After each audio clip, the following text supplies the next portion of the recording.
Many Republicans were quick to defend Trump following this announcement that he received this letter. Tell us the messaging we're hearing from some of his more loyal allies in Congress.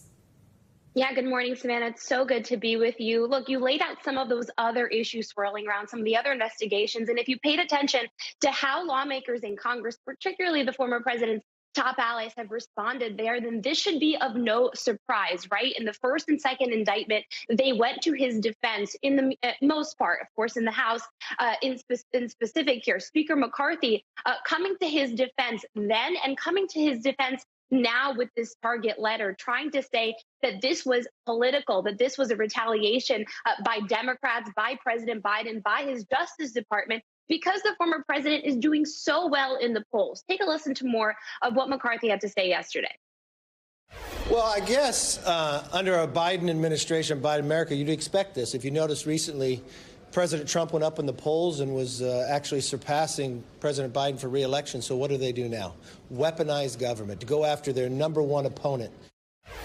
Look, you're not hearing that same reaction over on the Senate side, but what McCarthy is saying here is no surprise because the former president is actually making calls to some of his top allies in the House. In many cases, you'd argue that's why he previewed this target letter. It's why he previewed his other indictments as well, to get that support and really rally his allies to his corner, and in many ways also test them. Also, Julie, specifically, Florida Congressman Matt Gaetz says he plans to unveil legislation that would defund this investigation, the investigation of special counsel Jack Smith that we're talking about, claiming that it is attacking democracy.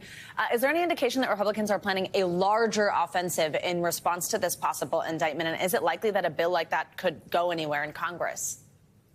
Dan, I'll work backwards there. Is it likely it'll go anywhere in Congress? No, because Democrats still control the Senate. And of course, both chambers need to move something like this for it to become law. However, Republicans are really mastering their leverage here and what they can have leverage in, which is the power of the purse. We've heard this even before Gaetz suggested this. We heard this from top Republicans on committees like Jim Jordan, who suggested that they should maybe defund the FBI and the DOJ as a whole for what they're saying is weaponization of government against conservatives. It's not likely that this will go anywhere, like I said, but it is just further messaging from Republicans. They're trying to really squeeze these government agencies, trying to break the trust with the American people in suggesting that this is solely political, that the former president does not deserve it. And it's really interesting, and it will continue to be so, to see how they tie this to the upcoming government spending fight. We have a shutdown deadline that is again looming at the end of September. So all of these pieces kind of fit into the same puzzle here.